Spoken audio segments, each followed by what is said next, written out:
আমাদের সঙ্গে দুজন রয়েছেন, অরিন্দম আচার্য, প্রাক্তন পুলিশ কর্তা এবং বিজেপি মুখপাত্র অব্র সেন। অরিন্দম ভাই, আপনার কাছে আসি আগে।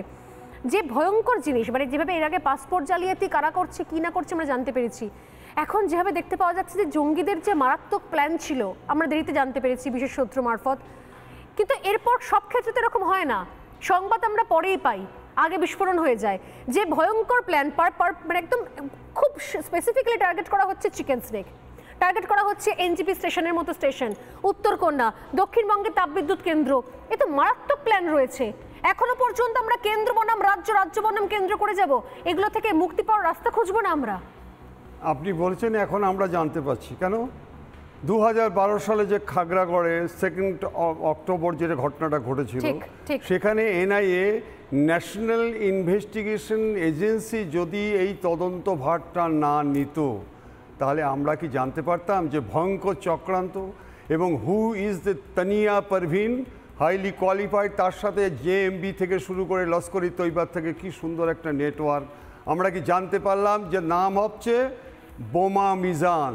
এই বোমা মিজানটাকে সে হচ্ছে পাকিস্তান এবং আফগানিস্তানে গিয়ে ইম্প্রোভাইজড এক্সপ্লোসিভ ডিভাইস কি করে তৈরি করতে হয়, যেটা যুদ্ধক্ষেত্রে প্রয়োজন হয় মানুষকে হত্যা করার জন্য, সেটা শিখে এসেছিল। কেন আজকে কথা বলছি, আপনারা মনে আছে বোধহয় যে এই যে জাভেদ মুন্সি যখন ক্যানিং থেকে অ্যারেস্ট করা পরবর্তীকালে আজকে পাঞ্জাব পুলিশ বলুন, কাশ্মীর পুলিশ বলুন এবং আমাদের স্টেট পুলিশ বলুন, যে আজকে স্টেট থেকে যে আজকে অ্যারেস্ট করা হয়েছে এবং ইন্টারোগেশনের যে ভয়ঙ্কর তথ্য, এই তথ্যটা যেটা হচ্ছে সেটা হচ্ছে যে এই জাভেদ মুন্সিকে আজকে মানে আমাদের এনআইএ যে তদন্তটা করেছিল সেই সময়ে, সেটা হচ্ছে কি আপনি জানেন ইউএপিএ আইনটা সবচেয়ে বড় আইন, সেই আইনে সে 15 থেকে 16 বছর জেলে ছিল ম্যাডাম। সে জেলে থেকে কোথায় আজকে রেকটিফাই হবে না, ওই জেলে থেকে সে এমন নেটওয়ার্ক তৈরি করলো, দেখুন বেরিয়ে গিয়ে কীভাবে এখন বেকার ছেলেগুলোকে প্রচুর টাকার মদত দিয়ে আজকে দিনের পর দিন যে প্রশ্নটা করেছে। আমি আবার আপনাদের বলি যে যেভাবে নাকি আজকে অনুপ্রবেশের মাধ্যমে ভারতকে দখল করা বিনা রক্তপাতে চক্রান্ত, সেই চক্রান্ত কিন্তু আজকে নয়, 2012 সাল থেকে এক নাগারে চলছে without any short of interruption. আজকে আমি আপনাদের বলছি, আবার দীর্ঘদিন ধরে আমি আপনাদের বলে আসছি যে ভারত বাংলাদেশ অসংরক্ষিত জায়গার সীমানা হচ্ছে 4097 কিলোমিটার, আর ওয়েস্ট বেঙ্গল বাংলাদেশ হচ্ছে 2500 কিলোমিটার অসংরক্ষিত। কিন্তু আপনি আমাকে বলুন তো, 7 সিস্টার্স, কতদিন থেকে আমরা আপনারা চিৎকার করছেন 7 সিস্টার। আমি নর্থ বেঙ্গলে চাকরি করেছি, আজকে চিকেন নেক যে কথাটা বলছে কিভাবে অসংরক্ষিত, ওখানে যখন রাফাল বিমানটা আনার পরবর্তীকালে জানা যায় যে ওখানে রোহিঙ্গারা কিভাবে থাকা আছে, ওখানে প্রশাসন নেই, ওখানে ডিআইবি নেই, ওখানে পার্টির তরফ থেকে কোনো লোক নেই যে এই মানুষগুলো কি করে। আচ্ছা, তদন্ত আপনারা করতে যাচ্ছেন, পাচ্ছেন না। ভাষাতে তো বোঝা যায়, একটা মানুষের সাথে যদি ইন কোর্স অফ কনভারসেশন বোঝা যায় কোথা থেকে এসছেন, আপনারা তো তারা বাংলা ভাষা তো বোঝাই যায় যে এরা কোথা থেকে এসছে। তাদেরকে ধরে নিয়ে যদি আজকে থানায় লোকাল নিয়ে যাওয়া হতো।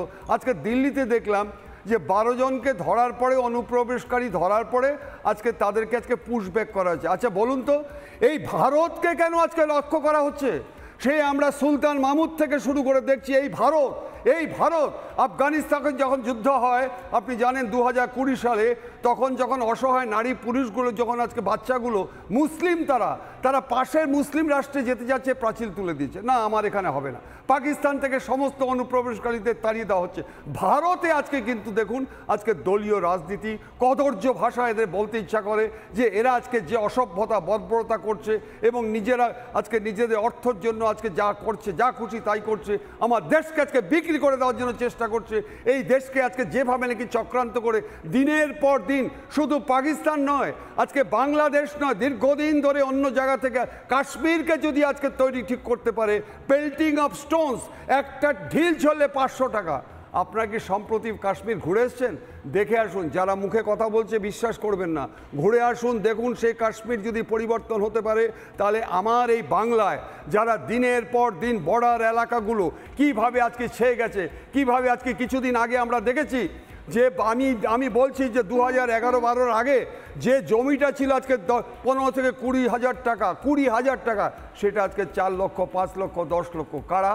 ওখানে বিয়ে করছে, সন্তান হচ্ছে, গাড়ি বাড়ি করছে, কেউ কিছু দেখার নেই। অতএব এই ক্ষেত্রে আমার মনে হচ্ছে this is the high time যে আজকে স্টেট গভর্নমেন্ট এবং সেন্ট্রাল গভর্নমেন্ট এক হয়ে এবং তাদের ইউনিটগুলো যত আছে, সিবিআই বলুন, এনআইএ বলুন, আজকে বিভিন্ন যারা আমাদের ওয়েস্ট বেঙ্গলের সিআইডি বলুন, ডিআইবি বলুন, যৌথভাবে যদি আজকে কাজ না করে তাহলে কিন্তু আগামী দিনে আমাদের যারা স্বাধীনতা এনেছিল রক্তক্ষয়ী সংগ্রাম করে, তাদের আত্মারা কিন্তু শান্তি পাবে না।